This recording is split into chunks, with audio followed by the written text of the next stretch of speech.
Hi, it's me again, and I thought you might like to join me for a bit of a walk around where I am in Spain. So I'm in Torremolinos, but there's a nice bit down here. And I thought we could take a break from our usual programming because I've spotted a load of headlines in the paper about Spain. And I thought, well, while I'm here, I can have a chat about it. Couldn't we? This is sort of the level we're looking at here, look. Brits told to go home, we will piss in your beer as part of new disturbing anti-tourism campaign in Spain by fed up locals. How about that? I mean, I'd love to make the joke that half the beer tastes like piss anyway, but I'd be lying because I quite like Spanish beer. If you're down this way, there's a local brewery called Victoria. It's good stuff, it's my favourite beer. But yeah, there's a lot of this going around. That one was in Barcelona. But this has been happening on, it's the Balearics, isn't it? The ones with Mallorca and that. But you don't hear a lot of it about Ibiza, just because of the sheer amount of fucking money that's there, I guess. It's been going around, but the reason I wanted to talk about it is because I'm down here near Malaga, and there's one. It's happening here. Look. Angry locals tell Brit holidaymakers in Costa del Sol to go home in anti-tourist campaign. Oh, are we no longer welcome here? Is that the thing? Out of interest, we're going to talk about apartment rentals and stuff like that. I'm just facing the road that me and the ex had an apartment on, look. That's it. I won't show you, I think she still lives there, so I won't take you down there. Calle Trocadero in Torremolinos. There you go. So we're coming down now. This is Calle Bulto. This is the La Caruela part. It's nice down here. But it's aimed at Brits, these things, right? This is the Caruela, Marble Street. We're like 10 seconds from the beach here. Any bar that comes up for rent, any property that comes up for sale down here doesn't get bought by the English. It gets bought by the Dutch. The Dutch love it down here. Hold on. So it's just loads of people eating their lunch. I don't want to disturb them. They're not trying to get on camera, are they? Not that anyone watches these, obviously. But so let's look at this story for the Costa del Sol, because that's obviously where I am currently. It says here, angry residents in Costa del Sol have told holidaymakers to go home in latest instance of anti-tourism in Spain. Earlier this month, angry locals in Tenerife made their feelings clear with graffiti calling for tourists to leave. Now people living in the centre of Malaga have become the latest to raise their voice against problems caused by the throngs of visitors they say have impacted their lives. Stickers have been plastered all over the front of tourist apartment blocks with messages saying, "Fuck off from here," and "stinking of tourists." Oh dear. Oh dear. There, this stems from one person in the centre of Malaga, and it says their name. It is, where is it? Danny Drunko, a bar owner from central Malaga. And I don't know if it's a bloke or a girl, their problem was that they rent an apartment and the owner of that apartment wants them out so that he can turn it into an Airbnb or tourist rental. That's quite normal down here. To be fair, if I owned an apartment down here, it would be a tourist rental. But that doesn't help the people that live and work here in finding an apartment. But I do happen to have some experience in this. I'll spin you around. I say, when I knew the missus for about a year, I've been going backwards and forwards, and she lived at home with her folks, as is the way here in Spain. And so we decided to get an apartment, and I'd go backwards and forwards all the time. So we had to rent, and we went on Idealista, which is like their version of Rightmove. And if you look on there, I'll put some on the screen over, that's where you get your residential lets from. But so many of them say you can only have it for months out of season. So there is a problem here with it, but with a bit of searching, we didn't find a problem doing it. My uncle's been here since the 80s. He's lived in Benidorm for some years. He lived up near Barcelona for some years. And now he lives down here and has done for many years. And he's never had a problem getting a residential apartment to rent. People I know down here don't have a problem with it. It's tricky. But the other point is, if they kick all the tourists out and make it easier to rent a residential apartment, who's going to be able to afford it, because there won't be any work for them without tourists. So it goes both ways, doesn't it? I mean, it doesn't matter for like the centre of Malaga and Barcelona and that, busy cities that, you know, do business other than tourism, obviously. But down here, you kick all the tourists out down here, no one will want to rent an apartment here because there won't be any work for anybody. So they'll be going to the big cities and causing the same problem again. And there's interesting facts here. Where is it? I actually, for the first time ever, did a little bit of research. Look, not a lot, just a quick Google, you know what I'm like. In 2023, Spain received, not just Brits obviously, 85.1 million tourists. And an average spending per tourist is currently €1,275. So you can do the maths on that, I'm quite sure. So I just find it interesting, because where I am now in the La Caruela area, lovely as it is, without the tourism, this would still be a tiny little fishing village, which is its history. It was a tiny little fishing village. Without tourism, that's what it would still be now. Is that a good or a bad thing? I mean, it's brought a lot of money into the area, but has it ruined the area? It's an interesting debate, isn't it? I mean, I can't say I've had any big problems being here with the Spanish generally. Nice people. Got on well with them. I say the missus's family, the ex-missus's family was Spanish. All very friendly, had no problems with them. I wasn't the only English to be introduced into their fold. But generally you walk around, everyone's very friendly. I had a few run-ins, did have a few run-ins, especially with the police. I must have one of those faces. I mean, down here, there's a bit on the beach where there's palm trees that cut in and a bit of grass. And we had a dog. So I used to, when I was here every day, I'd walk the dog down there. Same time, every day, on my lunch break, walk the dog down there. And one day the police decided they didn't like me walking the dog down there and told me so. And I said, look, I come here every day. I got a picture of it somewhere. There was like 30 of them telling me to get off. Later that day, I'm walking down the same place. Same police are still there.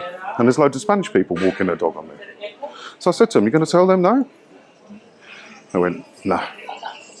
And every day I went past at the same time, saw Spanish people walking their dogs. I said to the police, you going to tell them? They went, no. That's racism, isn't it? There was one that really sticks with me. I had to go to Torremolinos police station to get some paperwork done for being here. And I went up to the copper. I've seen him about. He's a local police officer. He's on the door. Don't let you in until your name's called, right? So I said to him hello and everything in Spanish. And then in English, I said, can I go in? And he goes, no, you've got to wait for your name to be called. But I went, all right, no worries, wait for your name to be called. So I sit down. 2 minutes later, her name gets called. And this little old fella gets, about 70 odd, this fella. Sorry. It's about 70 odd, this fella. Little fella, grey hair. And he gets up and he goes to the copper. I think that's my name. And the copper just goes, okay. He's going, no, you just called my name. And the copper says to him in English, in this country, you must speak Spanish. Now, he was speaking English to me. We know he speaks English. He doesn't know if this little old fella's just got off the plane or not. It turns out this little old fella, his wife had died. And he was there sorting some paperwork out. And he started crying and he got very upset. And it wasn't nice. I mean, I helped out as best I could. And a Spanish fella took pity on him. But yeah, you do get a bit of that. I mean, yeah, he's probably right. You're going to live here, you should speak Spanish. I get by. I mean, this is the problem I've got in the hospital now. We're in this hospital, there's another Dutch bar. I'm in the hospital, and the nurses have been fantastic and everything, right? I can't fault them. You know what nurses are like anyway. And they speak fair English. And my uncle, granted, should speak Spanish. He doesn't. Right? I get by, but not with medical stuff.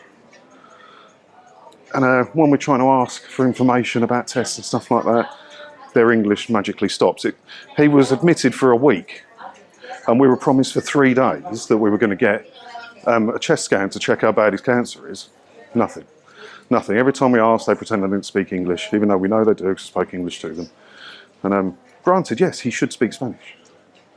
But I'm just visiting and I'm asking questions and I get by and I'm being blown off as well. I just want to say hello to this woman because I know her. Hold on.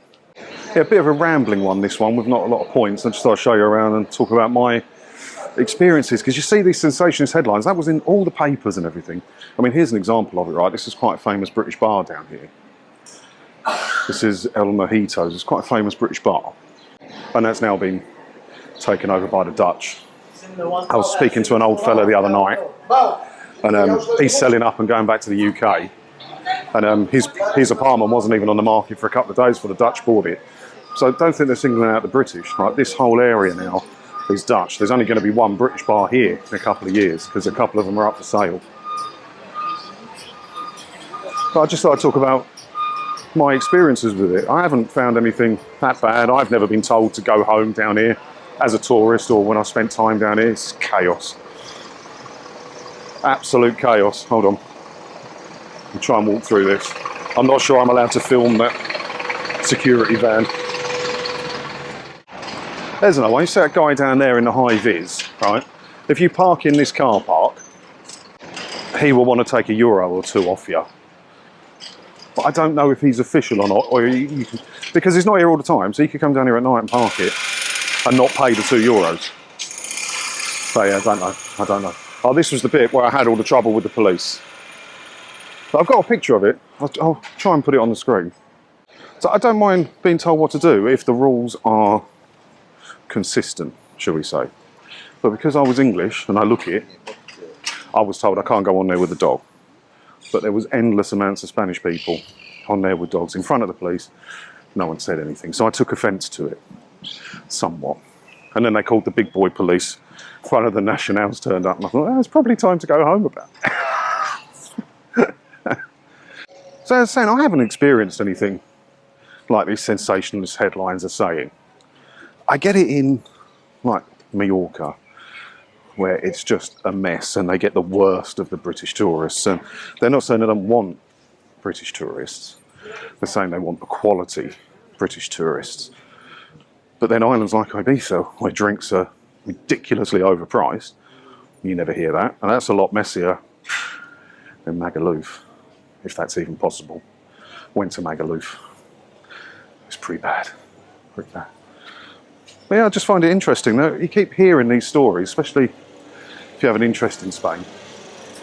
I haven't experienced any of it. Maybe in the city centres where people are struggling to rent property. But there is always property to rent, but it is a problem with people Airbnb-ing property. But this whole thing seems to have come about by one person who's got a gripe because they're being kicked out of their apartment.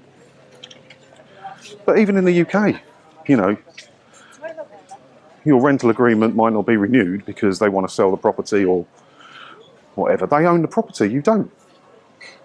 You want security, I don't know, you can't say buy the property because that's impossible, isn't it? Oh, it's busy down here today, look. So if you keep walking along here, you'll end up at Benalmádena Marina, where that paddle steamer was that I did a video about ages ago. That's all the way down there. It's a long walk and I'm not doing it now because I've got to get to the office and finish my day's work. And then behind me, the Carawell and the Marble Streets. There used to be a fishing village. Keep going, you'll get to Torremolinos itself. You have to go up the hill for that. And if you keep going further still, you'll be in a place called Playa Mar, which is where all the big hotels are, all the big all-inclusives and everything. It's nice. I'll try and get down there because it is nice down there. This is a bit more sort of small. But you see behind me, everywhere, apartment blocks, and they are mostly residential. I know. Just rambling out. I thought we could just talk about something different. You know, a break's as good as a rest, or a change is as good as a rest. That's the saying, isn't it? I don't know. I just fancied a walkabout and something to talk about. Don't see many of them down this way. The Spanish tend not to buy the hot cars, or the hot versions of cars. They tend to buy the cheapest one because it's just going to get banged up. You saw all the parking and the comments on the parking in the hospital the other day. You know, the Spanish rules for parking, if a car fits into space, it's a parking space. And you don't pay for, and you don't pay for hospital parking. And you can park all down here, everywhere, if a car fits there. If it's a blue bay, if it's painted blue, generally you need to pay. There's loads of parking. And I do like seeing some of the Spanish parking. Right, well, this is me. I'm going to go back to the office. And I'll talk to you in the next one where normal service will be resumed. And I won't just be wandering around randomly, showing you this lovely place that I'm in with people that may or may not like us as tourists. Ta-da.